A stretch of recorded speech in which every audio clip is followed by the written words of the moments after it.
রাস্তার অবস্থা গোটাটাই খারাপ, রাস্তায় কাটু ডোবা। আজ 15 বছর ধরে কোনো ইয়া হয় না, শুধু গেলে প্রতিশ্রুতি দিচ্ছে, ভিডিও আসছে। আচ্ছা, স্কুল আছে, বাচ্চা বাচ্চা ছেলে মেয়ে স্কুলে স্কুলে যে আসতে বেতন অসুবিধা। ওই বাচ্চা ছেলেরা সাইকেল নিয়ে আসছে, পড়ে যাচ্ছে, হাত ভাঙছে, কার পা ভাঙছে। আমরা ভোট করতে দেবো, ভোট হতে দেবো না, ভোট বয়কট হবে। দরকার হলে রাস্তা কেটে দেবো, ভোটের গাড়ি তো ঢুকতে দেবো না।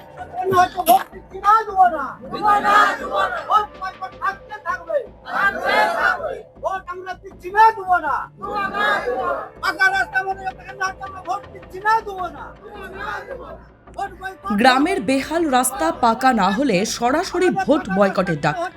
আন্দোলনে নামলেন বাঁকুড়ার ওন্দা ব্লকের সারেশ কানালি সহ আশপাশের গ্রামের মানুষজন। গত 1 দশক ধরে রাস্তা পাকা করার দাবিতে বারবার প্রশাসনের দ্বারস্থ হয়েছেন আদিবাসী প্রধান ওই এলাকার বাসিন্দারা। ভোটের আগে বিভিন্ন রাজনৈতিক দলের কর্মীরা ভোট চাইতে এলে তাদের কাছে বারংবার আবেদন জানিয়েছেন গ্রামবাসীরা। পথ অবরোধ হয়েছে একাধিকবার, কিন্তু প্রতিবারই মিলছে শুধু আশ্বাস। তাই এবার ভোটের মুখে আগে রাস্তা পরে ভোট স্লোগান তুলে সরাসরি ভোট বয়কটের ডাক দিয়েছেন গ্রামের মানুষ। 8 থেকে 80 সকলেই আন্দোলনে সামিল হয়ে গ্রাম জুড়ে পোস্টার দিয়েছেন এবং লাগাতার আন্দোলন চালিয়ে যাওয়ার হুঁশিয়ারি দিয়েছেন। রাস্তার অবস্থা গোটাটাই খারাপ, রাস্তায় কাটু ডোবা।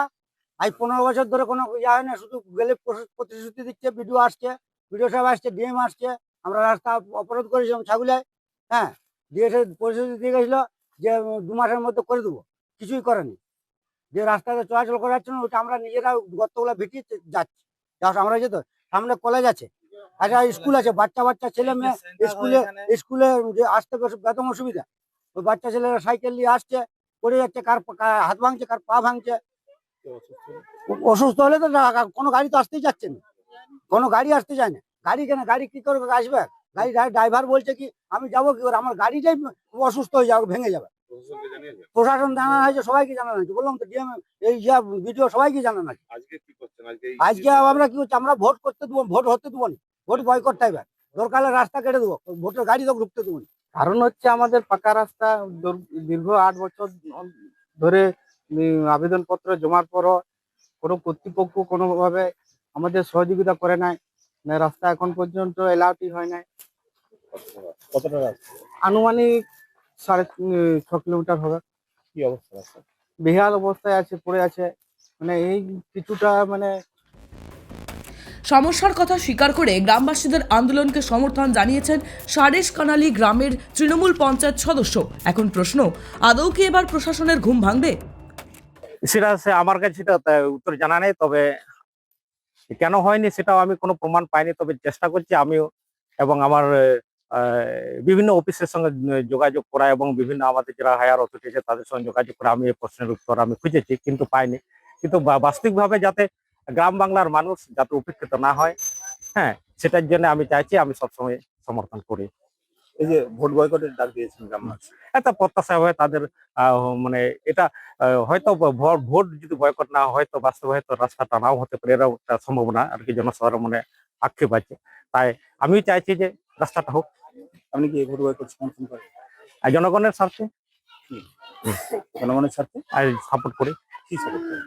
তাদের যে মানে আশা আকাঙ্ক্ষা বা ওই যে মানে ভোট যদি হয়, ভোট পেরিয়ে গেলে হয়তো রাস্তা হবে না, এরকম। গ্রামবাসীরা রাস্তায় নামতেই শুরু হয়েছে রাজনৈতিক তরজা। তৃণমূল পরিচালিত ওন্দা পঞ্চায়েত সমিতির সভাপতি পথশ্রী প্রকল্পের মাধ্যমে ওই রাস্তা পাকা করার উদ্যোগ ইতিমধ্যেই নেওয়া হয়েছে এবং খুব শীঘ্রই কাজ শুরু হবে। কেন্দ্রের তরফে রাজ্যের প্রাপ্য টাকা না মেলাতেই কাজের ক্ষেত্রে দেরি হয়েছে বলেই দাবি তার। না দেখুন, এটা আপনাদেরকে আমি জানিয়ে রাখি, গ্রামবাসীদের এটা দীর্ঘদিনের দাবি ছিল। এই রাস্তাটি যশোদানন্দনপুর থেকে চাঁথড়া, যেটা 6 কিলোমিটার রাস্তা রয়েছে নাকাইজুড়ি গ্রাম পঞ্চায়েতের অধীনে, এবং সেই রাস্তাটা ওদের দাবি অনুযায়ী আমরা ইতিমধ্যেই সেই রাস্তার কাজ শুরু করার জন্য আবেদন রেখেছিলাম মাননীয় মুখ্যমন্ত্রী মমতা বন্দ্যোপাধ্যায়। সেই আবেদন, সাধারণ মানুষের যে অসুবিধার কথা, সেই আবেদনের কথা মাথায় রেখে উনি ইতিমধ্যেই রাস্তাটি পথশ্রী প্রকল্পে স্যাংশন করে দিয়েছে। 29/12/2025 রাস্তার যে কাজ শুরু হওয়ার কথা সেই লিস্ট আমাদের কাছে চলে এসেছে। রাস্তার কাজ অতি দ্রুততার সাথে শুরু হবে, আমরা এই আশা রাখছি। গ্রামবাসীদের নিশ্চিতভাবে, গ্রামবাসীদের একটা দাবি আছে, রাস্তার কাজ শুরু হবে। আমি গ্রামবাসীদেরকে বলতে পারি রাস্তা ইতিমধ্যেই মাননীয় মুখ্যমন্ত্রী মমতা বন্দ্যোপাধ্যায় স্যাংশন করে দিয়েছে পথশ্রী প্রকল্পে, এবং রাস্তার কাজ খুব তাড়াতাড়ি শুরু হয়ে যাবে।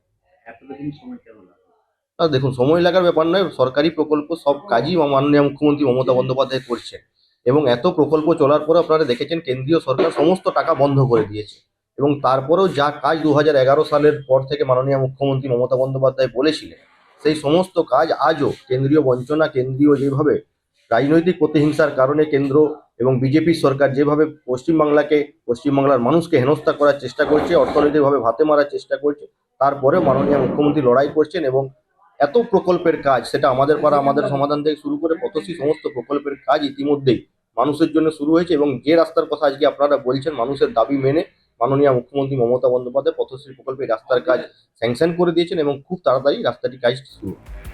অন্যদিকে বিজেপির স্থানীয় বিধায়ক পাল্টা তৃণমূলকেই দায়ী করছেন।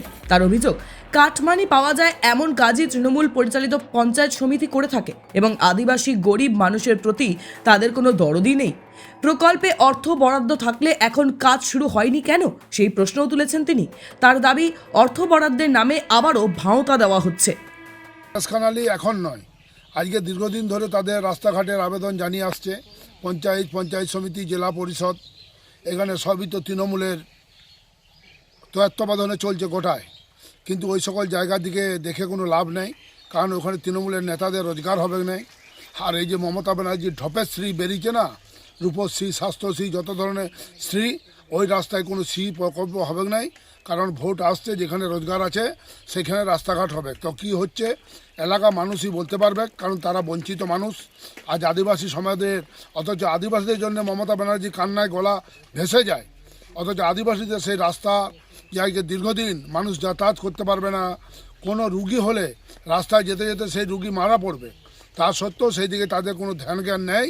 তাদের হচ্ছে যেখানে রোজগার সেখানেই তৃণমূল আছে। তাই আমি মানুষকে বলবো যে এদের কাজ কারবার দেখুন, এটা অবহেলিত গ্রাম এলাকা, আদিবাসী সম্প্রদায়ভুক্ত এলাকায়, সেখানে এদের কোনো ধ্যান ধারণা নেই। তাই আমি প্রশাসনের কাছে বলবো, অনুরোধ করব, দ্রুত সম্ভব ওই রাস্তা মেরামত করে মানুষদের প্রাণগুলোকে বাঁচাবার জন্য। টাইমস নাও খবর।